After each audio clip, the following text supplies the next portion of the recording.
Hello everyone. In today's video, I'll be dealing with offenses against women, matrimonial cruelty and dowry debt. These two things are related with marriage. First, starting with, let us know what marriage is. A marriage is the voluntary union for life of one man and one woman to the exclusion of all others. It is a social institution whereby husband has the responsibility to take care and maintain his wife. Okay, simultaneously the wife is also having certain rights and duties towards her husband.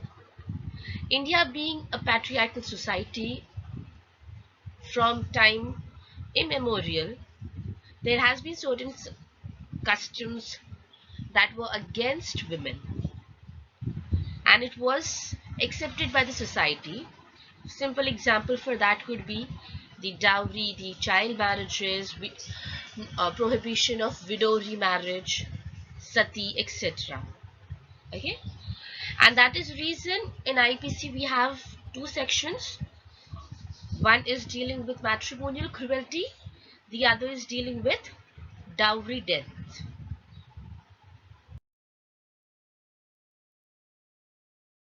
Coming to the chapter, for safeguarding the interest, as I've already stated, that the females were suffering, females were inflicted with injuries, harassments, they were suffering cruelty.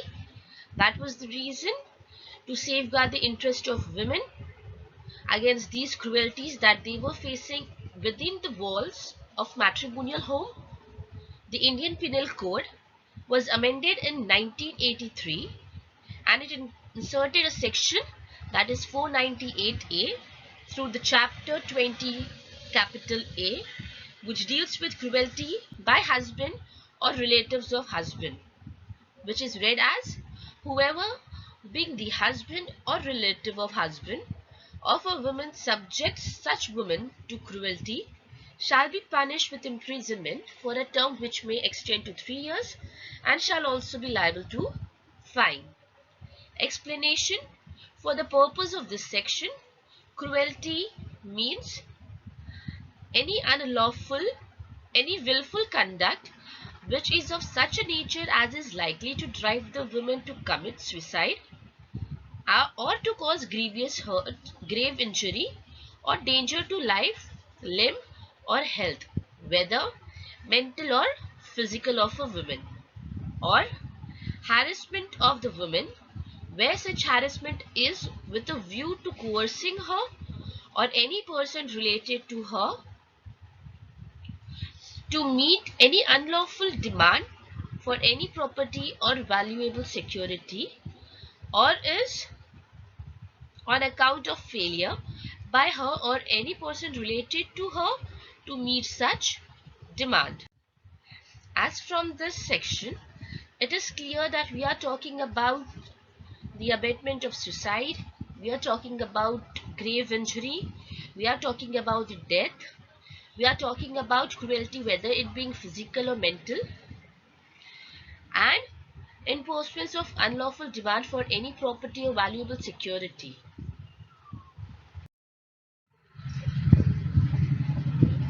It was introduced by the Criminal Law Amendment Act 1983. This section was enacted to combat the menace of dowry death, and along with the same act, Section 113A of the Evidence Act has also been introduced, which deals with the presumption regarding abatement of suicide by married women, that is the dowry deaths.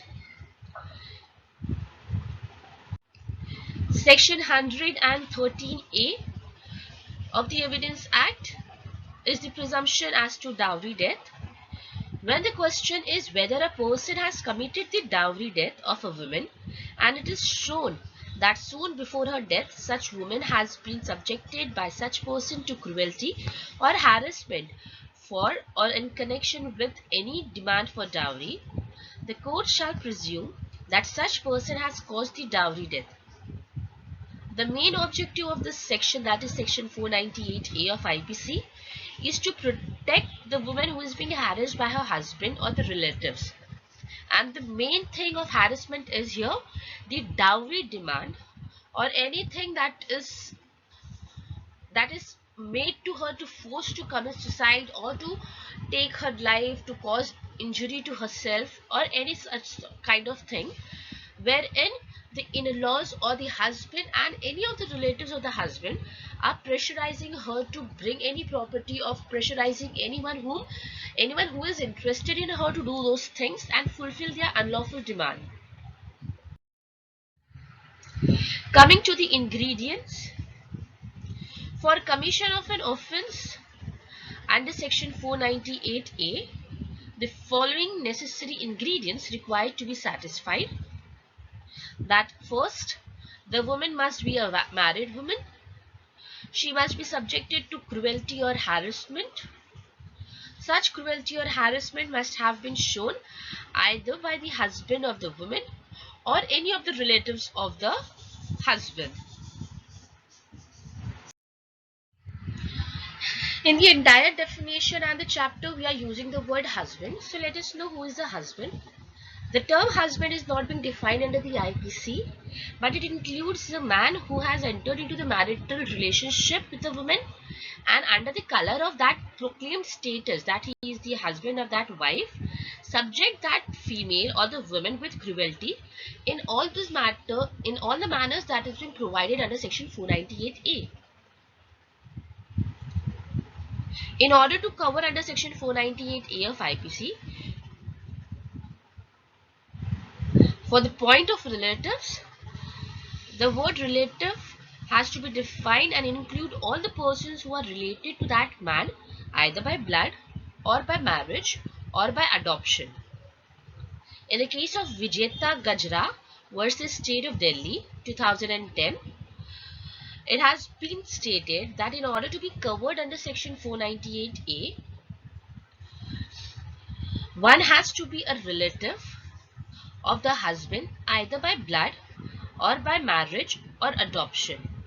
Hence, no other person can be termed to be included in the word relatives under this section. Further, a girlfriend or a concubine not being connected by blood or marriage is not a relative of the husband as per section 498A. It was stated in the case U. Subitha versus the state. Now, what amounts to cruelty? The legislature has not defined the term cruelty because it cannot be defined in any of our statement. The reason that the term cruelty is a word that changes on the basis of the circumstances, on the basis of the standard of living of a person, on the basis of the societal changes and morals. That is the reason the word cruelty has not been defined. It depends upon one case what amounts to cruelty, and certain things can amount to cruelty in one case but which may not be cruelty in the other case. The explanation affixed to section 498A elaborates what cruelty actually is from the point of view of law. It states that any conduct on the part of the husband or his relative which may drive a wife to the extent that she would want to take her life or cause any grievous injury to her life is cruelty. Further, coercing a woman or her relatives with an intention to extract property or valuable security is also called cruelty. Coerce means to force or threaten a person to do something which that person is not on its own or willingly wanted to do that thing, but you're pressurizing those person. So the cruelty would include harassing such women or the conduct of the husband or relative which forces or pressurizes the female either to end her life or to injure her, or it is pressurizing or forcing the relatives of the women to give or fulfill their unlawful demands. Not necessary that the cruelty has to be physical one. It is not necessary that if I am using a physical force, then only it will amount to cruelty. Mentally also the cruelty is being counted. Mental acts, that is mental harassment, is also counted as cruelty. So the cruelty can be both physical as well as mental cruelty. For the purpose of cruelty, the term cruelty under section 498A as stated by in the case of Pawan Kumar versus State of Haryana. Physical cruelty would include slapping, pushing, throwing things, and hurting, which can be visible. Mental cruelty would be continuously teasing, taunting, showing abnormal behavior, using such kind of expressions as to hurt her, keeping concubine, depriving the female to meet the children, depriving the female from having food, not allowing her to use any of the basic necessities. These things would be included in mental cruelty.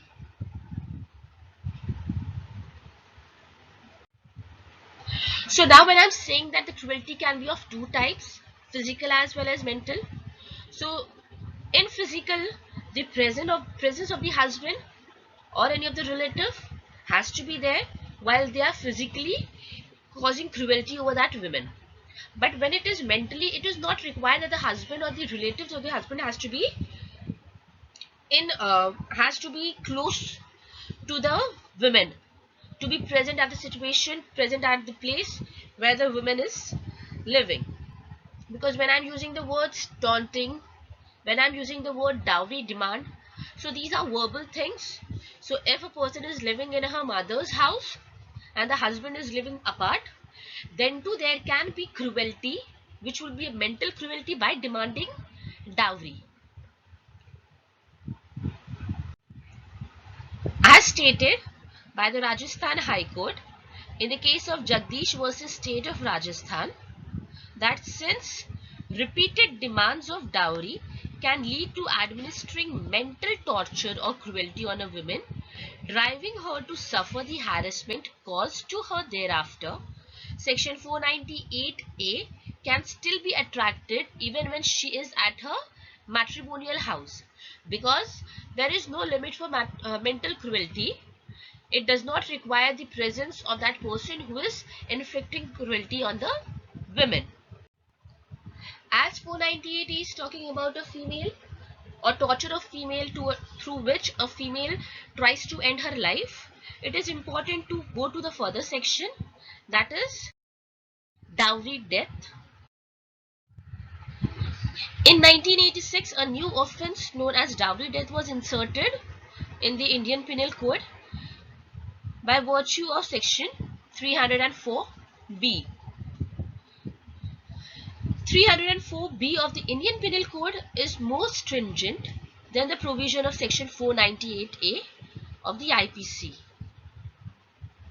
Section 304B, that is dowry death, is read as whether the death of a woman is caused by burns or bodily injury or occurs otherwise than under normal circumstances within 7 years of her marriage, and it is shown that soon before her death she was subjected to cruelty or harassment by her husband or relative of her husband for or in connection with any demand for the dowry, such death shall be called as dowry death, and such husband or relatives of the husband shall be deemed to have caused her death. Whoever commits dowry death shall be punished with an imprisonment for a term which shall not be less than 7 years, but which may extend to the imprisonment for life. The offence under section 304B is a cognizable offence, non-bailable and non-compoundable, triable by the Court of Sessions. The explanation states that for the purpose of this subsection, dowry shall have the same meaning as in section 2 of Dowry Prohibition Act 1961. So now coming to the definition of dowry. The meaning of dowry is provided under the Prohibition Act as stated in the explanation of 304B. Dowry means, in this act, dowry means any property or valuable security given or agreed to be given either directly or indirectly by one spouse to a marriage to the other to the marriage, or by the parents of either party to the marriage, or by any other person to either party to the marriage, or to any other person at or before or any time after the marriage in connection with marriage of said parties, but does not include dower or meher in the case of person whom the personal law Shariat applies. Explanation 1. For the removal of doubt, it is hereby declared that any present made at the time of a marriage to either party to the marriage in the form of cash, ornaments, clothes and other articles shall not be deemed to be dowry within the meaning of this section unless they are made as consideration for the marriage of the said parties. Explanation 2. The expression valuable security has the same meaning as section 30 of the IPC. So from this definition it is clear what amounts to dowry and what does not amount to dowry. One important thing to note here is that the concept dowry is related to the marriage. So if the party are married, then the question of dowry arises. That means then only a demand for the dowry may arise either by the party or by the parents or the relatives. Okay. So anything given in the marriage on demand or as a consideration in the marriage will be counted as dowry. If at the time of marriage anything is given as a gift but not in consideration to the marriage, it won't be counted as dowry. Moving further to the essentials of section 304B. The first essential is the death of a woman is caused by burns or bodily injury or occurs otherwise than under normal circumstances. Second essential is that the death must occur within 7 years of a marriage. So is this 7 years under the second essential ingredient mandatory? What if a woman dies after 7 years span of a marriage? Would that be counted or not? It is stated that if the death of a woman occurs after the 7 years span of a marriage, then it will be treated as the case of 498A. And if within the time stipulated under section 304B, that means if the death is taking place within 7 years of a marriage, then it will be coming under 304B. But if the death is a suicide after 7 years, then it will be counted under section 306. So the case falling under the category of 304B must be a death of a woman within the time limit mentioned in the section, and it is held to be mandatory as stated in the case of M. Srinivasulu versus State of Andhra Pradesh. Moving to the third essential ingredient, and it must be proved that soon before her death she was subjected to cruelty by her husband or relative of her husband. Fourth, such cruelty or husband must be subjected is or was for in connection with any demand for dowry. So here, as cruelty is not defined in the code, however, in the case of Shanti versus State of Haryana, both the sections 498A and section 304B are not exclusive of each other, but they support each other, and therefore the same meaning can be applied to both when necessary, and as to what can be meant as cruelty would be clear after referring to the both the sections. So the prosecution, so further moving, cruelty or harassment must be meted out as stated under point 3 soon before her death. of that victim. The test of proximity is applied when the court is to be satisfied that the case falls within the ambit of section 304B of IPC. So here the prosecution has the burden to prove that it is the case foundation fact that the woman was soon before her death was subjected to cruelty and harassment by the husband or the relatives of the husband. Then only the presumption of guilt will fall upon the accused.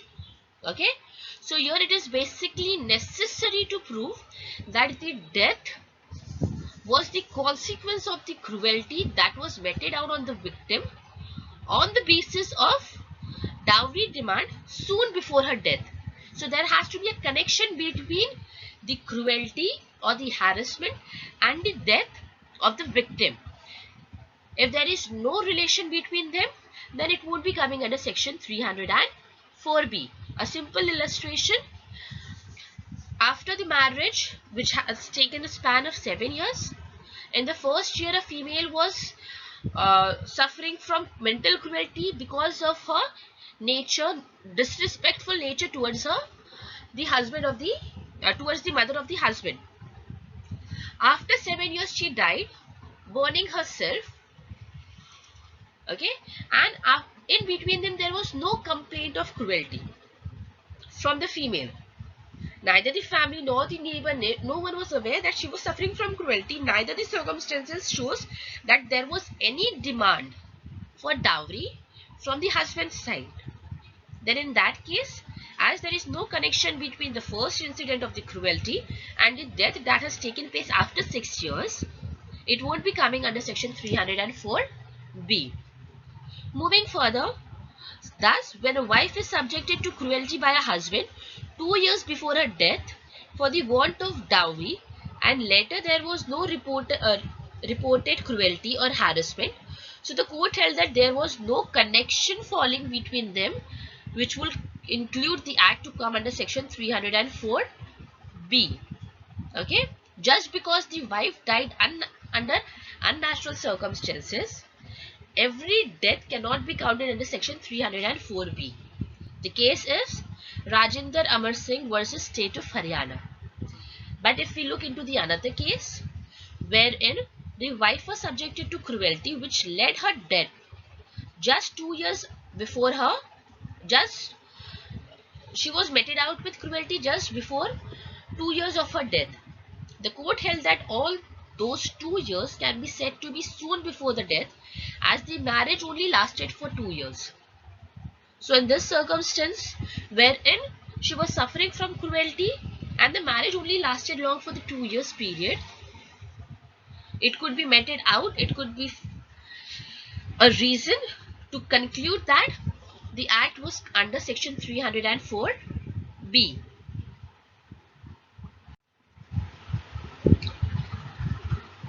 Now moving forward,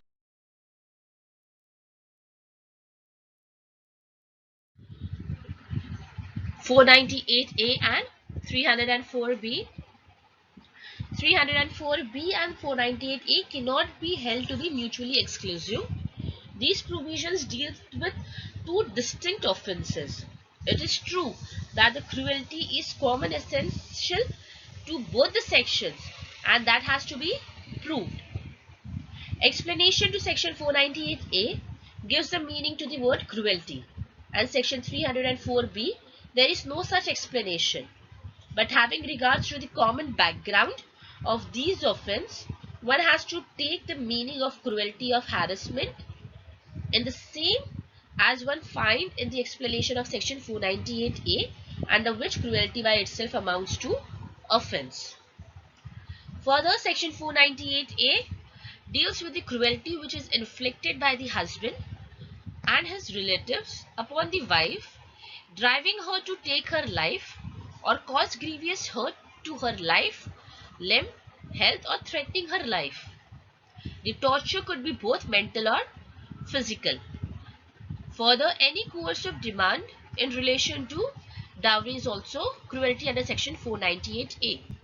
Coming to section 304B, which deals with dowry death, where the death of the woman by bodily injuries or burns, or where such death took place under normal circumstances, within a span of 7 years of a marriage where the husband or his relative inflicted the wife with cruelty or harassment in relation to demand for dowry. Further, Section 304B mainly deals with the actual death due to the dowry demand, while Section 498A talks about cruelty part, which might lead to the suicide or threat of committing suicide or threat to the life. It can be presumed that the term cruelty mentioned under 304B has the same meaning provided in the explanation of Section 498A. Further, Section 304B is concerned with dowry death happening within the span period of 7 years. However, under Section 498A, there is no such time limitation given for a given under Section 498A to include a person committing cruelty upon a woman. Further, next point, that even if a person is being acquitted from Section 394B, he would be charged and convicted under Section 498A, because 304B is talking about death due to dowry demand, that is the dowry death, whereas Section 498A is talking about the cruelty that is being meted out to the wife through her husband or the relatives. I hope this lecture is clear. If you have any doubt, please feel free to ask. Thank you.